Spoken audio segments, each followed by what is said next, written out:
Part 2, how to create real plans for your life. Of course, he doesn't want people to connect to these teachings, but we're going to finish, and we're going to finish strong.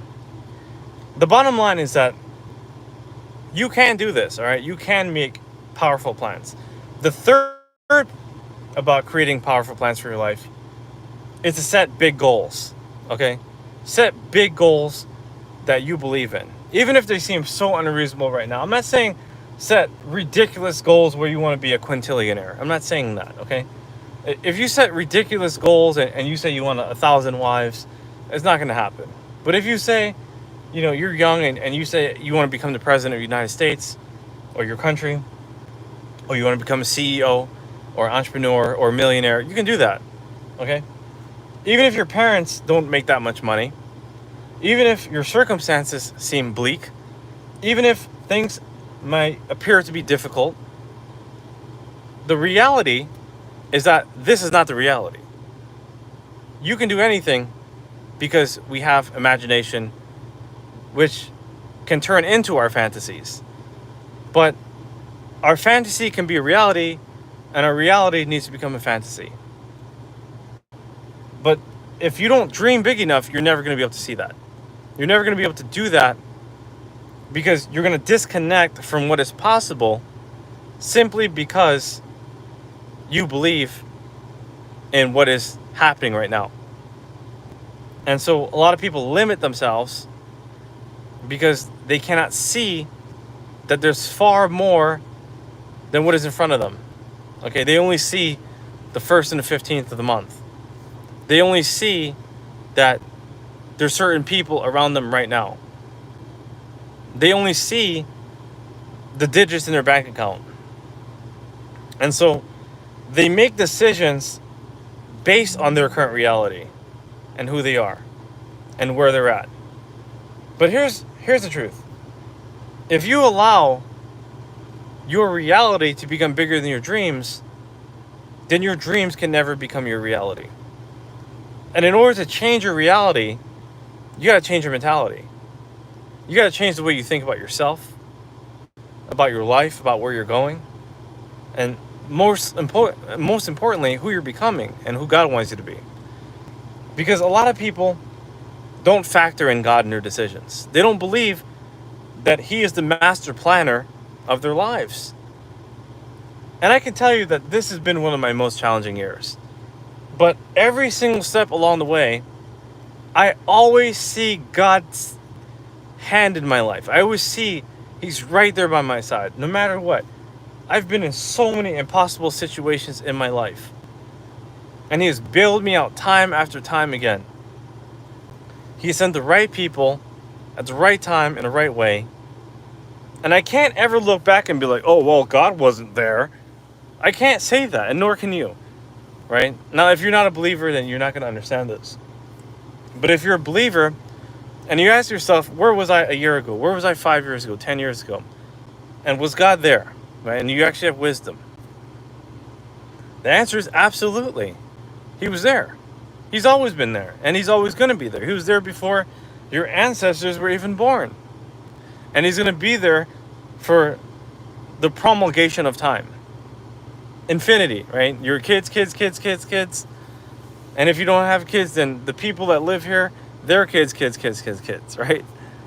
So think big, because if you set such a limited thought, I just want to pay my bills, I just want to get out of debt, I just want to move out. That's not, that's a good start, but that's not the ultimate destination, right? When you move out, then what? All right?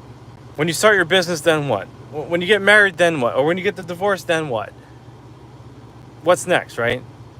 You got to think way bigger, way higher, way faster. And understand, you're not going to be in your 20s, 30s, 40s, 50s that much longer. Eventually, you got to face your 60s, your 70s, your 80s. And life can be harder when you're older. But if you set yourself up and you work with God and you live a life of reverence, then you will make it to heaven. Okay? You will stand firm in the end. Your ultimate goal should be to please Jesus Christ, to please God, right? And how do you do that? You read the Bible. You don't just superficially read it, but you read deeply. You read the whole thing, all 66 books. You try to understand it as much as you can and apply it. And you keep thinking big, what's possible. You don't have to be religious. You'd have to put yourself in a box and be afraid to go out. You can study things. You can learn. You can observe. Okay, a lot of people think, well, I'm a Christian. I can't do anything. My friends, Jesus Christ came to give us abundance. You can do everything. Okay, there's certain things that are wrong that you shouldn't do. But every single person has specific things that they can do. Some people are not allowed to drink beer. Some people are allowed to drink beer. Some people are not allowed to watch TV. Some people are allowed to watch TV. Some people are not allowed to play sports. Some people are allowed to play sports, right? You got to understand that God speaks to us all in the same way, but he tells us different things. Okay, God speaks to us all in the same way, but he tells us different things, right? So he'll say, servant A, B, and C, you do this. Servant D, E, and F, you do that. And he gets to decide how we get to go, how we get to live, and what's right for us, what's wrong for us. For me, he said, get this little beard hair. He's like, this is the beard you're going to use, right? Because it's not that I look bad when I shave, but I look better when I have my beard. All right? For some people, they can't do that, right? For some people, they can't wear a hat. For some people, they can't wear a necklace. For some people, they can't wear this color. It's just not what they do. They like earthly tones. I like pastels and bright colors, right? I like all colors, by the way. There's no limit. But for some people, they know what their body looks best in. And sometimes people can't pull off all the colors, and that's just how they are, and that's just what they want. That's what's best for them. So you got to understand what God is saying in your life and what he wants you to do and who he wants you to be. And even if people tell you this is not what you should do, and this is not how you should be, and this is not where you should go and how you should live, you don't have to abide by their rules, their standards, their measurement systems, okay? It's your life. You get to decide with God how you want this to play out. And if you work with him accordingly, he's going to give you a very advantageous and adventurous life.